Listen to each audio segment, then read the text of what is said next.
HS2, I have worked with Kill the Bill, I have worked with BLM, I have worked with XR. Where injustice presents itself, it's important that we understand the different lenses of that injustice. That's why I do the movement work, because it's radical to listen to each other, and it's radical to understand the differences and how we might build on those rather than separate ourselves from those differences. And it is in that I kind of bring the lens of racial, social, and climate justice, because we really need to unpack what that means. Because currently, the trajectory of environmental justice is going to protect the white world. We are currently in a global crisis in Global South. I have my own family hitting since mid-March. It's been 40 plus degrees. It hasn't stopped. The news cycle has stopped, but the temperatures haven't. There's been no respite since the mid-March. It's unprecedented to have these temperatures for this long without any breaks. And we don't foresee when the break of that weather temperature is going to hit. So just imagine right now, we're in a field. If it was 40 degrees plus, none of us would be comfortable. None of us would be able to achieve all this magic, beauty, and connection. So I really need you to visualize that, because that's what's happening to people in India right now. And they don't even have the luxury of bricked housing and water and electricity. They are at the very brink of societal collapse, and it's not really being spoken about. And so I'll bring it back to here to the UK and the work that I do, in that what I have experienced in the environmental movement over the last 10 years is a limited or lack of curiosity of what racial and social justice means to the climate movement. And it's in that very white lens that we've been tokenized for our demands for justice, whether you be working class, whether you be black or brown, intersectional with your sexuality.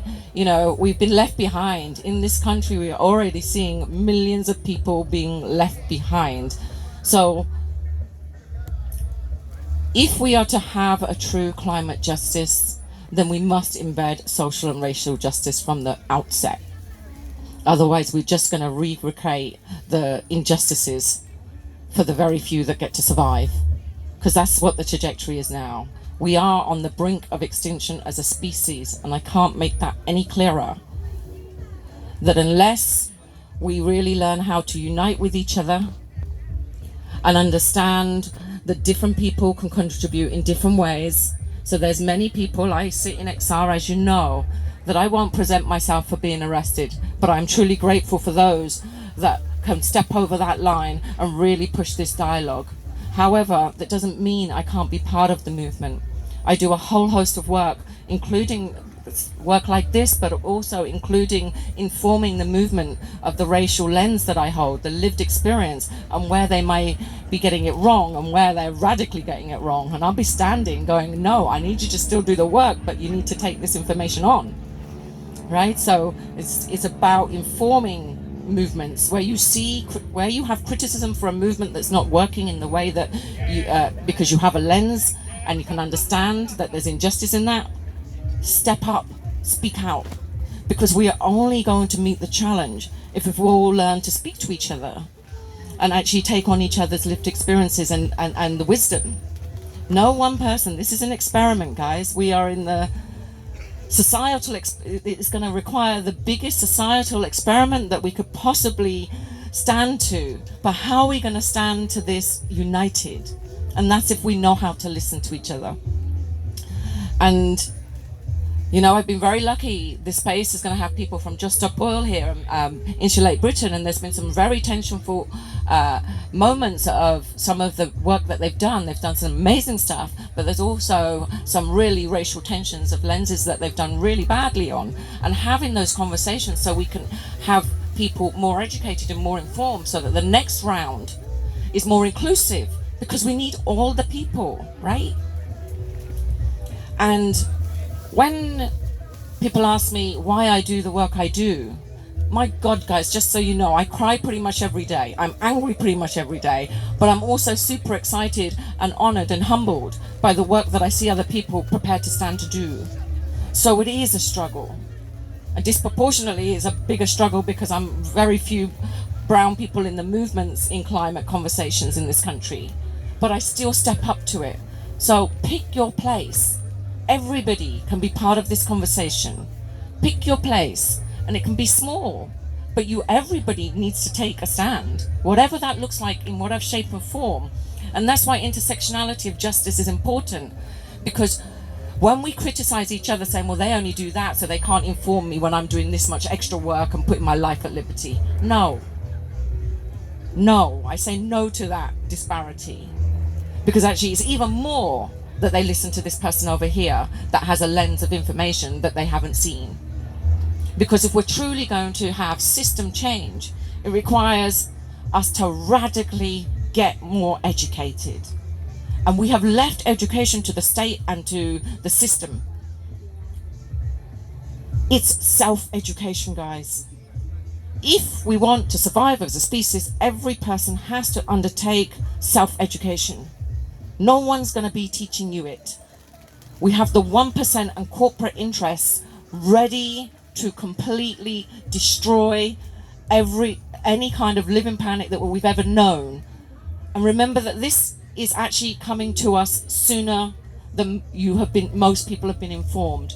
In less than 5 years' time, if we are lucky, we will be seeing temperatures of 40 plus in this country daily. We do not have the infrastructure or the water reserves or the food reserves to be able to manage that.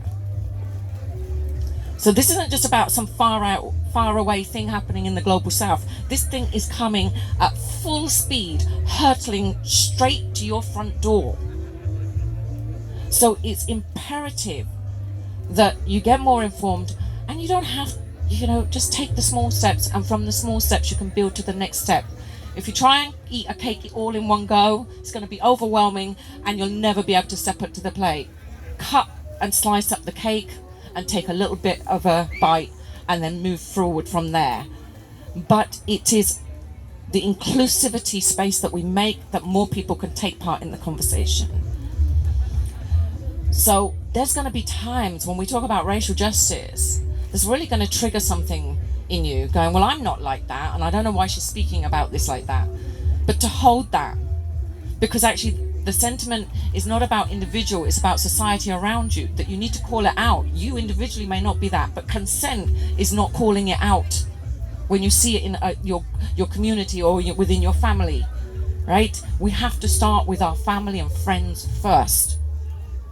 Because if we don't understand how to communicate to them, how are you going to communicate to the wider world?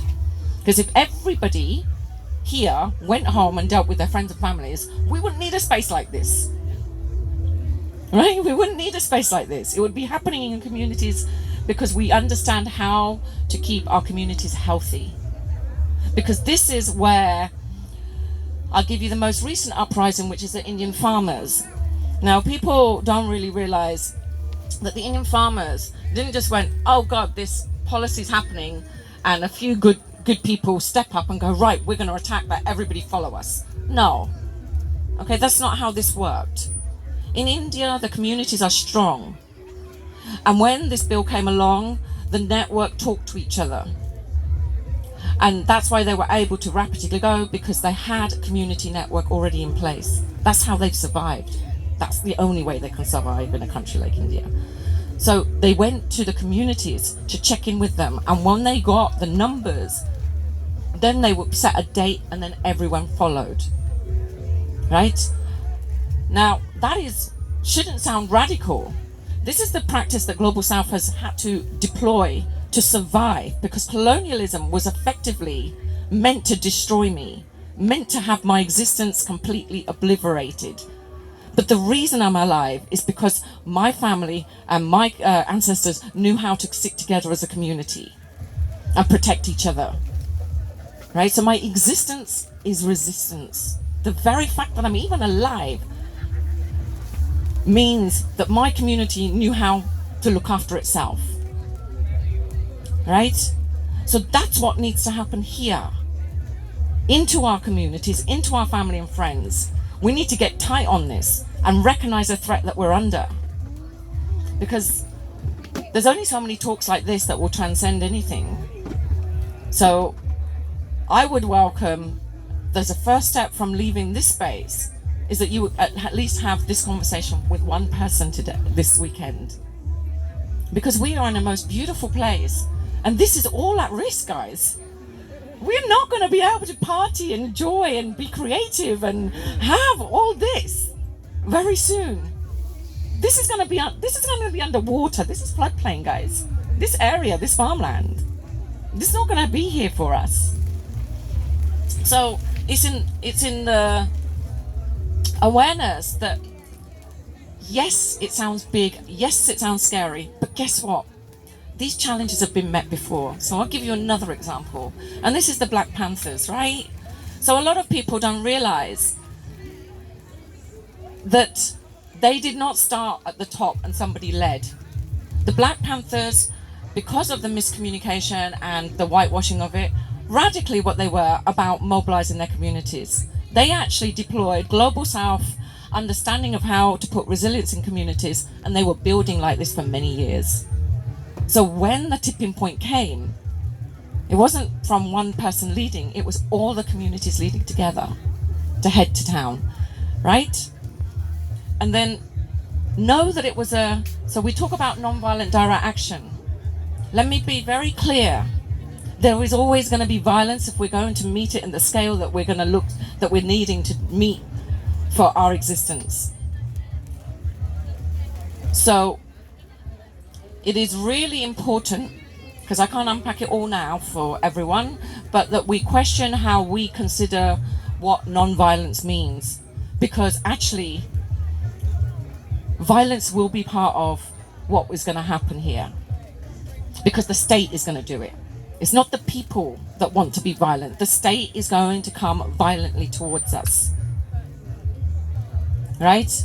So there needs to be compassion around the word violence and what that means to each other.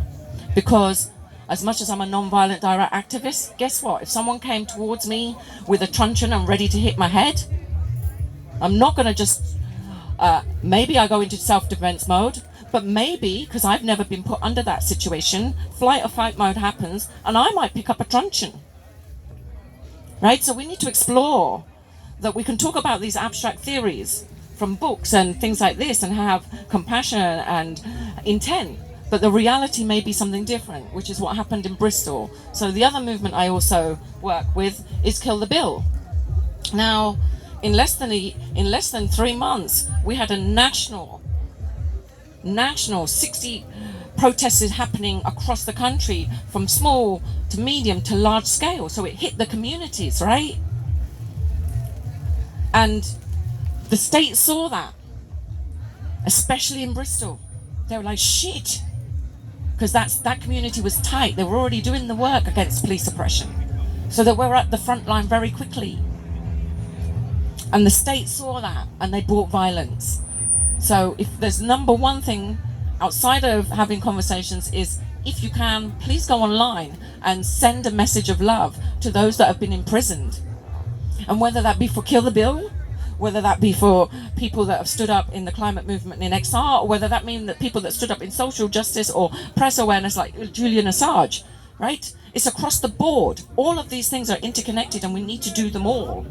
So we have to have that broadest awareness that the work has to happen across every part of our society, because the press is with the oligarchs. The oligarchs have complete control. We do not have a functioning democracy in this country. And the sooner people wake up to this, the sooner we will have radical conversations in communities and build that resilience to take on this challenge. So there is some patches and stuff over there, ones that says build community. You are welcome to go over round to the campaign space where you can actually have one-to-one conversations. There's lots of us here today, and chill out area, so please come into that area too, to have whatever discussions you'd like from receiving some information. because it's the dialogues that happen that will transform what action we will go into as our next stage. And there I think I'd like to pause and thank you for listening. Thank you. And maybe invite some questions and answer session for a little bit. Okay. Thank you, Bhavini. Okay. Thanks so much. You're welcome. Okay, Serena, Yeah.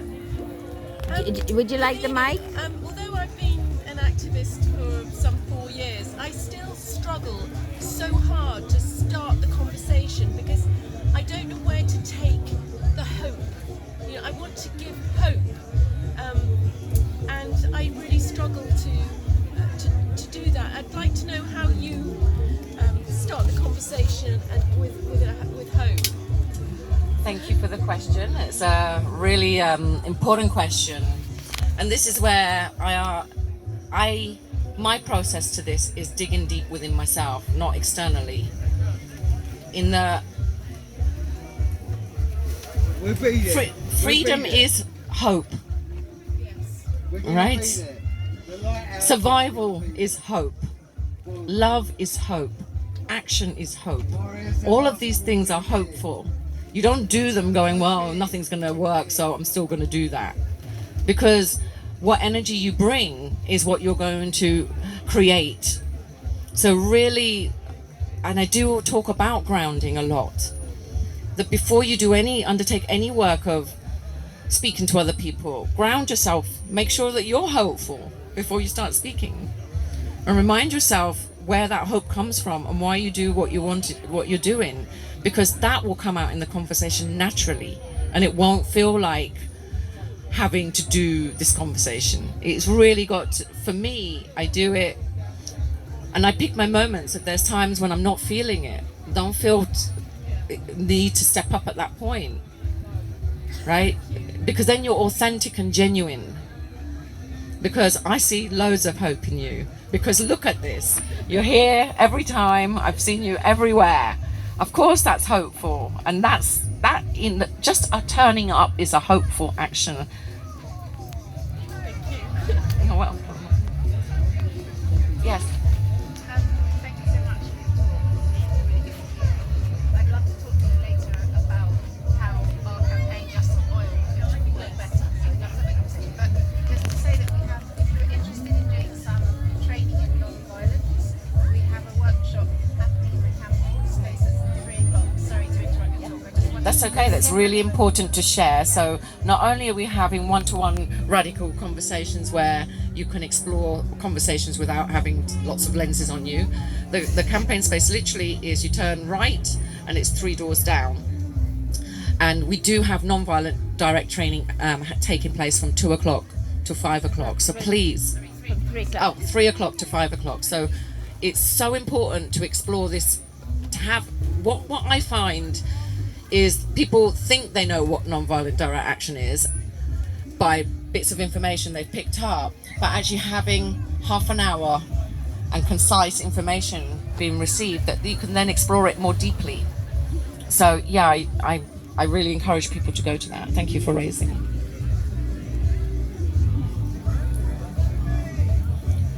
Any other questions? Okay, well maybe we pause here. Okay. Thank you, Bhavini. Thank you so much. Thank you.